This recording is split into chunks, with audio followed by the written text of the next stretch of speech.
आपके सामने मेंसुरेशन का एक फिगर है।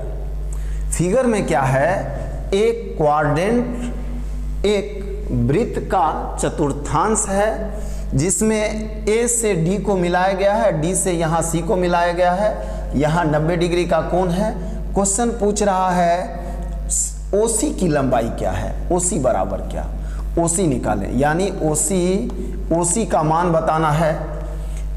इस क्वेश्चन को करने में आप बहुत वक्त ले लेंगे। अगर इसका जो एक्चुअल तरीका होना चाहिए वहां से नहीं चलेंगे तो इस क्वेश्चन को आप खुद से करने का प्रयास कीजिए। फिर आप इस वीडियो को देखेंगे तो ये तरीका आपके दिमाग में हमेशा के लिए बना रहेगा। कोई भी सवाल आपके सामने आता है तो पहले आप खुद से करने का प्रयास कीजिए, उसके बाद आइए हम लोग आगे बढ़ते हैं। क्वेश्चन आप समझ चुके हैं पूछ क्या रहा है। फिगर में साफ साफ कह रहा है ओसी बराबर चाहिए, ये चतुर्थांश है, क्वाड्रेंट है, ये 90 डिग्री का कोण बन रहा है, डीसी 7 है और एडी 24 है। ऐसे क्वेश्चन को करने के लिए हम लोग को क्या करना है, सबसे पहले वैसा ही फिगर आगे बढ़ा देंगे जैसा यहाँ है। ये चतुर्थांश था, अब ये अर्धवृत्त हो जाएगा। अब इसको बढ़ाते हुए हम लोग कहाँ चले जाएंगे, यहाँ। अब सवाल उठता है, आप पूछ सकते हैं कि इसको हम बढ़ाएंगे तो यहीं से क्यों आकर मिलेगा, ये ए है, ओ है, अगर ये बिंदु x लें तो क्या x पर ही आकर मिलेगा, ये जरूरी है क्या? हाँ, ये जरूरी है। आप जानते हैं परिधि पर 90 डिग्री कौन बनाता है, व्यास। परिधि पर 90 डिग्री कौन बनाता है, व्यास। तो व्यास के एक सिरे से रेखा आ रहा है और 90 डिग्री यहाँ बन रहा है, तो दूसरे सिरे से भी रेखा आ रहा होगा तभी 90 बनेगा। ये बात आप समझ रहे हैं? या सीधा जानिए, व्यास परिधि पर 90 बनाता है, तो एक व्यास का छोर ये है, दूसरा ये है, और यहाँ से एक रेखा आकर मिलेगा तो वो 90 डिग्री होगा, और ये सीधी रेखा हम लोग मिलाए हैं। यहाँ तक आपको कोई दिक्कत नहीं। अब है, इसको भी अगर हम लोग मिला दें यहाँ से यहाँ तक, तो ये भी छोटा सा समकोण त्रिभुज बना, जिसका एक भुजा 24 है, एक भुजा 7 है, एक भुजा 25 होगा। क्या इस 25 में किन्हीं को दिक्कत? क्या इस 25 में किन्हीं को दिक्कत है? नहीं दिक्कत है। देखिए, एक भुजा 24 है, एक भुजा 7 है, एक भुजा 25 है। बहुत सारा पाइथागोरीय त्रिक बिंदु आपके दिमाग में होगा, 6 8 10, 5 12 13, 8 15 17, 7 24 25, इस तरह का कुछ पाइथागोरीय त्रिक बिंदु आपको याद होना चाहिए। आप बहुत तेज क्वेश्चन बनाएंगे। यहीं से हमने लिख दिया ये 7 है, ये 24 है, तो ये 25 होगा। नहीं, तो कर्ण स्क्वायर बराबर लंब स्क्वायर प्लस आधार स्क्वायर से आपको 25 का मान निकालना पड़ेगा।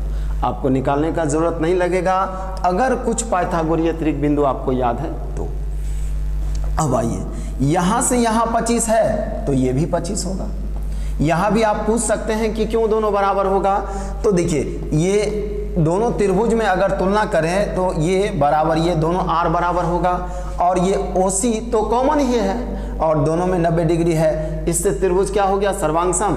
अब ये भुजा बराबर ये भुजा 25। अब आइए, अब हम लोग चलते हैं कहाँ, अब हम लोग चलते हैं बड़े ट्राइंगल में, और उस ट्राइंगल का नाम क्या होगा, उस ट्राइंगल का नाम होगा ए बी और एक्स, जिसका नाम हम लोग x लिए। देखिए, dx बराबर कितना होगा, तो dx बराबर 32 होगा। ये 32 समझने में शायद आपको दिक्कत हो। यहाँ से यहाँ कितना है 7, और यहाँ से यहाँ कितना निकाले 25, तो इतना क्या होगा, ये लेंथ कितना होगा, dc बराबर 7। यहाँ मान लिया जाए c है तो ये क्या है 7 है, और ये क्या है 25 है, तो ये क्या हो जाएगा, ये 32 होगा ना। अब जब ये 32 होगा, ये आप समझ रहे हैं, ये 32 आप समझ रहे हैं,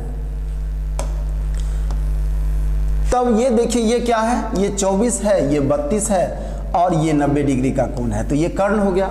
फिर कर्ण निकलेगा, और कहाँ से निकलेगा? पाइथागोरीय त्रिक बिंदु से, जो आपको याद है अभी कुछ देर पहले हमने आपको दिखाया 3, 4, 5।